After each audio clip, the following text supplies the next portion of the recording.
میری بہن جو ہے وہ اس قدر تکلیف میں تھی، اور نرسیں جو تھی کہہ رہی بس ڈاکٹر صاحبہ آ رہی ہیں. ڈاکٹر صاحبہ جا کے مر گئی تھی، سو گئی تھی برابر میں اپنے گھر میں. انہوں نے گھر شاید برابر میں رکھا اسی لیے تھا کہ میں سوؤں گی اور نرسیں جو ہیں وہ بھگتائیں گی لوگوں کو. بچی جو ہے وہ لڑکی اتنی تکلیف میں تھی اس وقت، اتنی تکلیف میں تھی کہ مجھ سے رہا نہیں گیا، اور میں اس کی آوازیں سن کر میں اندر بھاگی. جب میں اندر گئی ہوں تو وہ صرف یہ کہتی میری کمر کو پکڑو، اپنے ہسبینڈ سے کہی تھی میری کمر کو پکڑو، میری کمر کو پکڑو. اور وہ نرسیں کیا کہہ رہی تھی، بس ڈاکٹر صاحبہ آئی جا رہی ہیں، بس ڈاکٹر صاحبہ آئی جا رہی ہیں. وہ لگ رہا تھا ڈاکٹر صاحبہ کسی ٹرک کے نیچے آ گئی ہیں. آ جاتی تو زیادہ بہتر ہوتا ہے، لوگوں کی جانوں سے کھیلنا تو بند کر دیتی نا کم از کم. سوری مجھے یہ بات کہنی پڑے گی، کیونکہ وہ اتنا تکلیف دہ وقت ہوتا ہے جب کسی کو آپ اس طرح سے، چاہے وہ آپ کا رشتہ دار ہو چاہے وہ کوئی بھی انسان ہو. میں نے وہ وقت جب دیکھا اپنی بہن کے اوپر تو میں تو اگر میرا بس چلتا تو شاید میں جو ہے بہت، لیکن پاکستان میں شکایت کرنے کا فائدہ بھی کیا ہے، سنتا کون ہے کسی کی. اس نے وہ کیسے نہ کیسے کر کے وہ پرمٹ بنا کے کہاں سے وہ سائن کروا کے اس نے جو ہے وہ بنا لیا ہوگا اسپتال. ہمیں تو یہ بھی نہیں پتا کہ وہ اصل ڈاکٹر تھی بھی کہ نہیں تھی، کیونکہ یہ بھی بہت ممکن ہے. ہم پائلٹس کے بارے میں سن چکے ہیں، ہم اور بہت سارے لوگوں کے بارے میں، وزیر لیول کے لوگوں کے بارے میں سن چکے ہیں. تو یہ تو ڈاکٹر ہے، اس کے بارے میں کیا کیا کہنا. پتہ نہیں کون سے اسپتال سے، کہاں سے، کون سے کالج سے پڑھ کے نکل آئی تھی. لیکن خیر، اور اس طرح کے لوگ بہت سارے گھوم رہے ہیں وہاں پر، بہت سے لوگ گھوم رہے ہیں، کوئی چیک نہیں ہے ان کے اوپر. کوئی بھی جس کا دل چاہتا ہے وہ کچھ بھی بن جاتا ہے. کوئی لوگ دانت نکال دیتے بغیر ڈینٹسٹ ہوئے، لوگوں کے دانت نکال دیتے. خیر، اس سے پہلے کہ میں اس ٹاپک سے الگ ہو جاؤں، اس بات کی کہانی، یہ بات پوری کرنے کی ضرورت ہے مجھے. تو پھر کیا ہوتا ہے کہ پھر اس کے بعد میں باہر نکل آئی گھبرا کے، کیونکہ مجھ سے وہ دیکھا نہیں جا رہا تھا. اور میں بار بار کہی تھی بلاؤ ڈاکٹر کو، بلاؤ ڈاکٹر کو، لیکن کوئی سنوائی نہیں ہو رہی تھی. اور جب میں باہر نکل آئی ہوں تو میں جو دیکھ رہی تھی وہ ایک ایسا تھا سین کہ وہ سفید رنگ کی چادریں تھیں جو خون میں باقاعدہ لتھڑی ہوئی تھی. اتنا اس کا خون ضائع ہو رہا تھا اندر، اور وہ خون میں لتھڑی ہوئی چادریں وہ لالا کے وہ باہر پھینک رہی تھی وہ جو نرسیں تھیں. اور منوس ڈاکٹر کو، ڈاکٹر منوس ہی ہوئی نا جو مریضوں کی جان سے کھیل رہی ہے، وہ کوئی مبارک ڈاکٹر تو ہو نہیں سکتی. تو وہ منوس ڈاکٹر جو تھی وہ کہیں جا کے مر گئی تھی اور نہیں آ رہی تھی. تو پوری رات جب اس میں گزر گئی، پوری رات جب اس میں گزر گئی تو پھر اس کے بعد وہ کیا کہ جب وہ ڈاکٹر آ کے صبح کو 5-6 بجے جب اس کو ہوش آیا ہوگا اپنی نیند پوری کرنے کے بعد، تو وہ آ گئی 5-6 بجے. یہ شروع ہوا ہے سب کچھ رات کے 8:30-9 بجے. صبح کو 5 بجے 6 بجے وہ ڈاکٹر آتی ہے. اور جب وہ آئی تو پتہ چلا ارے ڈاکٹر صاحبہ کہہ رہی ہیں کہ جی وہ بلڈ کی ضرورت پڑے گی. جب اتنا بلڈ کسی کا ضائع کر دو گے تو اس کو بلڈ کی ضرورت تو پڑنے والی ہے نا.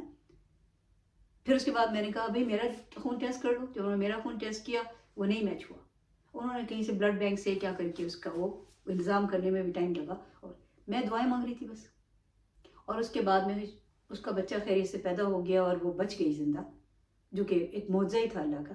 کیونکہ یہ وہاں پہ معجزوں کی زیادہ اللہ کی ضرورت پڑتی ہے بجائے بنسبت اس کے کہ کیونکہ ڈاکٹر جو ہیں وہ اگر یہ حرکتیں کر سکتے ہیں تو اس بچی کے ساتھ بھی ایسے ہی ہوا ہوگا. ایک بچی کی آپ ابھی تک اس دور میں رہ رہے ہیں کہ جہاں بچی کی عورت کی جان جا سکتی ہے بچہ پیدا کرنے میں. جان تو کسی بھی چیز میں جا سکتی ہے، آپ گھر سے باہر نکلیں جان چلی جائے گی کسی بھی چیز میں. اگر ایکسیڈنٹ ہونا ہوا ہو جائے گا، آپ گریں گے اور ٹپک جائیں گے، وہ کوئی بھی ہو سکتا ہے. زندگی اور موت کے بارے کے بیچ میں ایک بہت ہی باریک سی لکیر ہے، اور اسی لیے اپنے اعمال کرتے وقت بھی ہمیں یاد رکھنا چاہیے. پتہ نہیں اس ڈاکٹر کو یہ یاد کیوں نہیں تھا کہ کبھی اس کے اوپر بھی وقت آ سکتا ہے، وہ ہو سکتا ہے کہ نہ مرے اپنے بچے کو پیدا کرتے ہوئے، کسی اور طرح مر جائے گی. اور مرنے کے بعد اللہ کو کیا جواب دے گی؟ کیونکہ حساب تو ہوگا. اگر آپ نہ بھی بلیو کریں تو بھی حساب ہوگی. تو ایسے جیسے میں سورج کو نہیں مانتا کہ سورج ہے وہاں پہ، لیکن سورج تو ہے نا بھائی، یہ دن نہیں ہے لیکن دن تو ہے. تو اسی طرح سے وہ ڈاکٹر کچھ بھی سوچے. یہ اس طرح کے جو اگنورنٹ ڈاکٹرز ہیں جن کو ذرا احساس نہیں اپنی ذمہ داری کا، یا جو اتنے غیر ذمہ دار ہیں کہ جو مریضوں سے صرف اور صرف پیسے کھینچنے کے چکر میں ان کو بلا لیتے ہیں، لیکن وہ یا تو وہ ٹھیک سے ڈاکٹر ہوتے بھی نہیں ہیں، اور اگر وہ ڈاکٹر ہوتے ہیں تو ان کو اتنا وہ مریض پیسے لینے کے بعد ایک بیکار جو ہے وہ چیز نظر آنے لگتا ہے. تو اس بچی کی جان چلی گئی جس کا بہت افسوس ہے مجھے بھی، اور مجھے یقین ہے کہ اس کے بچے چھوٹے چھوٹے بچہ یا بچے وہ بھی رہ گئے اس کے پیچھے. تو بہرحال بہت بڑا نقصان ہے. انا للہ و انا الیہ راجعون. اللہ تعالیٰ اس کے درجات بلند کرے، اللہ اس کی بخشش کرے، مغفرت کرے، آمین. اور لیکن یہ کہ بات یہ ہے کہ اب ہمیں دیکھنے کی ضرورت ہے کہ ایک بچہ پیدا ہونے میں، ایک تو پاکستان میں جو ہے نا، میں انڈیا کی بات اس لیے ساتھ میں کرتی ہوں کیونکہ ماحول سارا ایک ہی جیسا تقریباً، لیکن میں وہاں کے بارے میں کم بات کر سکتی ہوں، پاکستان کے بارے میں پھر بھی کر سکتی ہوں. لیکن پاکستان میں یہ عام ہو گیا ہے کہ کسی کی ڈلیوری جو ہے وہ نارمل ہوتی نہیں ہے. اب تو جی وہ جی سیزیرین ہوگا. سیزیرین میں زیادہ پیسے لگتے ہیں نا، ملتے ہیں نا ڈاکٹروں کو. اور پھر اس کے بعد میں 2-3 دن تو ہسپتال میں جو بھی اسپتال ہوتا ہے اس میں کمرے کی بکنگ کے پیسے بھی مل جاتے ہیں. کیونکہ ظاہر ہے سیزیرین کراتی تو اڑ کے بھاگ نہیں جائے گی عورت. اگر نارمل بچہ پیدا ہوگا تو زیادہ سے زیادہ 24 گھنٹے روک سکتے ہیں اس کو. لیکن اگر سیزیرین کریں گے یا سی سیکشن کریں گے یا کچھ بھی کریں گے تو اس کو تو پھر رکنا پڑے گا نا وہاں پہ. آپ پیسے بناتے رہیں گے، دوائیوں کے پیسے، کمرے کے پیسے، ڈاکٹروں کے پیسے، فلاں کے پیسے پر. اور اگر خیراتی ہسپتال ہے تو پھر تو کسی کو کیا لینا دینا، پھر تو کوئی بات ہی نہیں ہے. پاکستان کے خیراتی ہسپتال جو گورنمنٹ ہسپتال ہے اور پاکستان کے گورنمنٹ کے اسکول، اللہ بچائے ان سے، کیونکہ وہ اتنے ہولناک جو ہے وہ دکھاتے ہیں حالات کہ انسان کہتا ہے کہ ہم اپنے ملک سے بہت پیار کرتے ہیں لیکن ہم ان سے پیار نہیں کر سکتے کہ جو اس ملک کی یہ حالت کر رہے ہیں. کیونکہ وہ ان کو بھی بھول گئے، وہ بھی بھول گئے کہ ان کا بھی کوئی وقت آنا ہے آخری. ان کو لگ رہا ہے ان کا وقت چلتا ہی رہے گا. ایسا نہیں ہے بھائی، آپ کوئی بھی ہیں، آپ دنیا کے بادشاہ ہیں، وزیر ہیں، امیر ہیں، غریب ہیں، کچھ بھی ہیں، وقت تو آپ کا آنا ہے، ہم سب کا آنا ہے. تو اس آخری وقت میں اگر آپ نے توبہ کر بھی لی تو کس سے توبہ کریں گے؟ جو آپ کی وجہ سے مرے، جن کے ساتھ آپ نے زیادتیاں کری، آپ کس سے توبہ کریں گے؟ اور دوسری بات یہ ہے کہ اللہ تو آپ کو معاف نہیں کرے گا.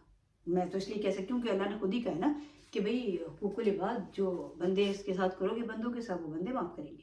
خیر بہرحال یہ سوچنے کی بات ہے ہم سب کے لیے، کیونکہ اپنے اپنے اعمال کا حساب ہم سب کو خود دینا ہے اور وہ دن ضرور آئے گا. ڈریے، ہم سب کو ڈرنا چاہیے، کسی کے ساتھ زیادتی نہ کریں. جو کام بھی اپنے ذمہ لیں اس کام کو دیانتداری سے کرنے کی کوشش کریں. میں تو بس اتنا ہی کہہ سکتی ہوں. اور پھر دوسری بات میں جو ہمیشہ کہتی ہوں وہ یہ کہ خوش رہیے، دوسروں کو خوش رکھیے، خوشیاں بانٹیے، مسکرائیے. یہ بھی ایک طرح کی چیریٹی ہے، صدقہ جاریہ ہے. اپنا بہت سا خیال رکھیے اور یاد رکھیے کہ زندگی بہت بہت بہت خوبصورت ہے.